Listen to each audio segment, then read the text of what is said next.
Good morning students. आज हमारा topic है लेसन 4 हृदय परिवर्तन। इसका सारांश मैंने लेसन का सारांश आपको पिछली वीडियो में और पिछली हमारी जो जूम क्लास थी उसमें बताया था मैंने। इसका सारांश कि एक छोटा सा बच्चा होता है जो 6 क्लास में पढ़ता है और उसका नाम होता है बोधराज, लेकिन वो बहुत ही जालिम होता है और उसका निशाना बड़ा अचूक होता है।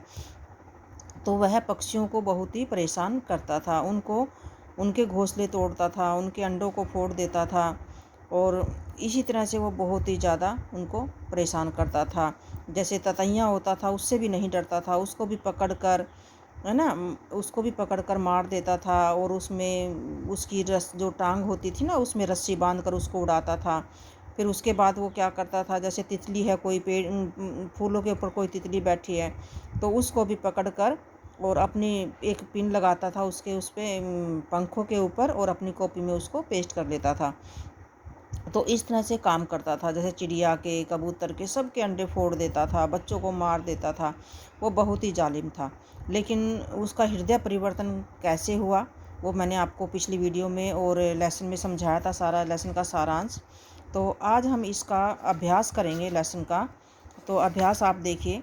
सबसे पहले आपका है, जैसे मैं शॉर्ट क्वेश्चन बता रही हूँ। सबसे पहले निम्नलिखित प्रश्नों के उत्तर दीजिए। लेखक के मित्र का क्या नाम था? तो लेखक के मित्र का नाम बोधराज था। आपने पूरा सेंटेंस लिखना है। लेखक के मित्र का नाम बोधराज था। बोधराज कौन सी कक्षा में पढ़ता था? तो आप लिखेंगे बोधराज 6ठी कक्षा में पढ़ता था। बोधराज कैसा लड़का था? आप लिखेंगे बोधराज जालिम लड़का था। तो आपने पूरा वाक्य लिखना है।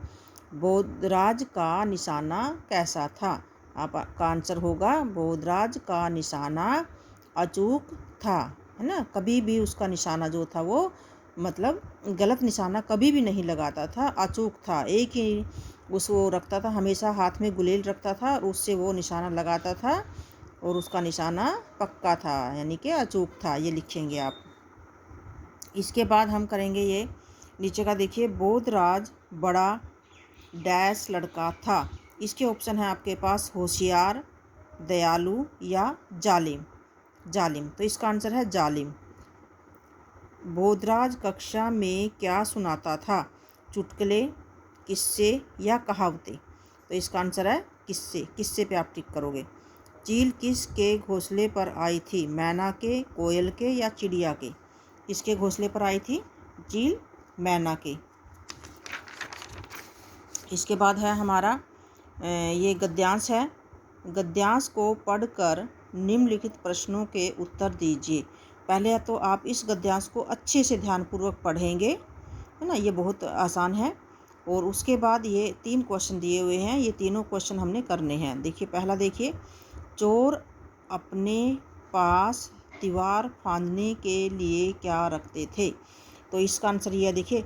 चोर अपने पास दीवार, आप इस जैसे लाइन ये है आपका क्वेश्चन है उसी तरह से आप लिखेंगे कि चोर अपने पास दीवार फांदने के लिए गोह रखते थे। ये यहाँ पर इसमें मिलेगा ये, लेकिन थोड़ा सा आपको बनाना पड़ेगा ना। दीवार पर गोह अपने पंजे को कैसे रोक पाती थी? तो आप लिखेंगे ये वे गोह को एक टांग में रस्सी बांध देते। तो ये वाला देखिए, इसको पैरे को आप पढ़ेंगे। तो दीवार पर गो अपने आप को कैसे रोक पाती थी? ये देखिए यहाँ पर है, ये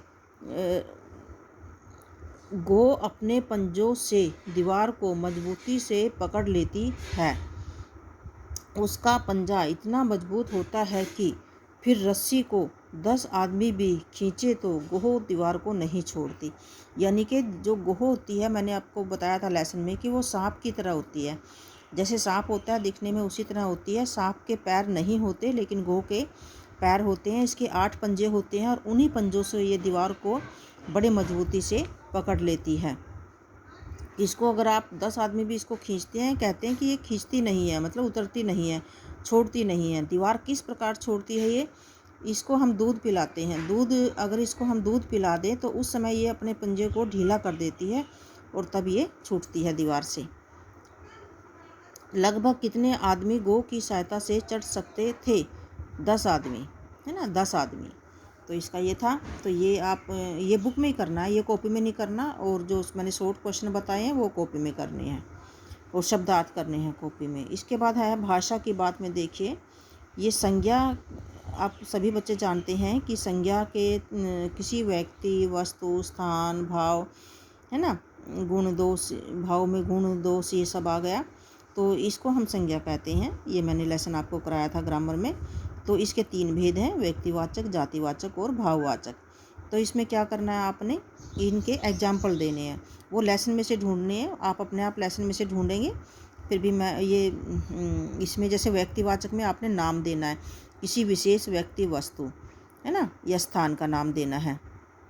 और जातिवाचक में आपने क्या करना है, जातिवाचक में जो संपूर्ण जाति का बोध कराते हैं, जैसे मैना है, चिड़िया है ना। ये भाववाचक संज्ञा में जो किसी के गुण, दोष, भाव आदि को बताते हैं। तो जैसे बोधराज था, कैसा था, जालिम था, है ना। तो ये है। तो उसके बाद है काल के भेद हैं। ये आपने वर्तमान काल, भूतकाल और भविष्य काल, इनके इनके जो तीनों के हैं एक एक वाक्य बनाना है आपने, है ना। वो आप अपने आप बनाएंगे, स्वयं बनाएंगे, बहुत आसान है। सभी बच्चे जानते हैं कि जो समय चल रहा है वह वर्तमान काल होता है, और जो बीत गया है वो भूतकाल है, और जो आने वाला है वह भविष्य काल है। तो इसलिए ये अपने आप करेंगे आप। पर्यायवाची लिखने हैं। माँ सभी बच्चे जानते हैं। माँ के पर्यायवाची अम्बा, जननी, माता, है ना। घर का गृही, आलय, भवन, पक्षी का खग, बीहग, पंछी। तो इस तरह से आपने ये करना है। उसके बाद हमारा है निम्नलिखित वाक्यों को शुद्ध करके लिखिए। उसे कभी कोई खेल नहीं सूझती थी। तो ये गलत है सेंटेंस। आप लिखेंगे उसे कभी कोई खेल नहीं सूझता था, ये लिखेंगे आप। मगर बोधराज जाने कहाँ घूमती रहती थी। तो देखिए, घूमती रहती थी, लड़की थोड़ी थी, वो तो लड़का था। तो आप लिखेंगे मगर बोधराज जाने कहाँ घूमता रहता था। चील अपने घोंसले में लोटा है। आप लिखेंगे चील अपने घोंसले में लोटी है। दूध पीता ही गो की पंजे ढीला पड़ जाती है। तो इसको आप लिखेंगे दूध पीते ही गो के पंजे ढीले पड़ जाते हैं। पंजे आपको बताया था ना मैंने कि 8 पैर होते हैं उसके, पंजे बड़े ज़बरदस्त होते हैं उसके।